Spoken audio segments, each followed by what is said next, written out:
જોઈ લેજો આ રેન્ક 1 છે સિનિયર સર્વેયરના.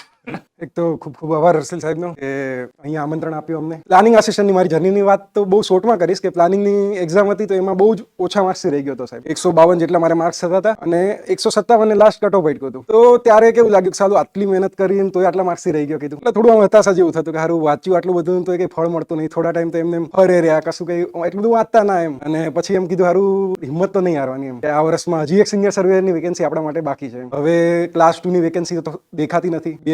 2025માં જ આવે એમ હતી. કીધું આ વર્ષમાં આપણા પાસે બીજું ગુમાવવા માટે તો કશું છે નહીં, હારવા માટે કશું છે નહીં. જે છે એ એક્ઝામ છે, 2 મહિના વાંચશું તો કઈ નહીં તો અનુભવ મેળવીને જશું એમ, કંઈક શીખીશું એમ. તો ભાઈ કીધું એડો મહેનત કરી લઈએ. ત્યારે અલગ અલગ ઓરિએન્ટેશન ચાલતા હતા, દરેકમાં જોઈન થતા આવી રીતે જ્યાં ત્યાં બેસતા હોય ત્યાંથી આવી રીતે. તો પછી વેબ સંકુલનું જોયેલું, એના 1-2 લેક્ચર્સ જે ડેમો માટે મૂક્યા હતા આપણે કમ્પ્યુટર વાળા મેડમને, તો સારું લાગ્યું. અને હવે સિવિલ વાળાને અમારે આ બધા કમ્પ્યુટર વાળા સબ્જેક્ટ આરે કાંઈ લેવા દેવા નહીં એમ. અને તોય સરનો જે ફેકલ્ટી હાયર કર્યા હતા એનું જોયું લેક્ચર તો મજા આવી. પછી બેચ જોઈન કરી, અલગ અલગ સબ્જેક્ટ હતા જે અમારા માટે સાવ નવા હતા. સિવિલ, ઈસી કહી દો, કમ્પ્યુટર કહી દો, આર્કિટેક્ટ કહી દો, કે કોઈ જાતનો એના જોડે એટલે આપણે રિલેટ ના કરી શકીએ સબ્જેક્ટને વાંચતા હોય. અને વેબ સંકુલના જે અલગ અલગ સબ્જેક્ટમાં જે ફેકલ્ટી હતા એ લોકોનો બી બહુ સારો રિસ્પોન્સ રહ્યો. ગમે ત્યારે કોઈ બી એમસીક્યુ આવે, એનો ડાઉટ હોય, એની ટાઈમ મેસેજ કરતા તો એ લોકો રિસ્પોન્સ કરતા અને એક સારી એવી અન્ડરસ્ટેન્ડિંગ એ લોકોએ ડેવલપ કરી દીધી કે વાંધો ના આવે એમ.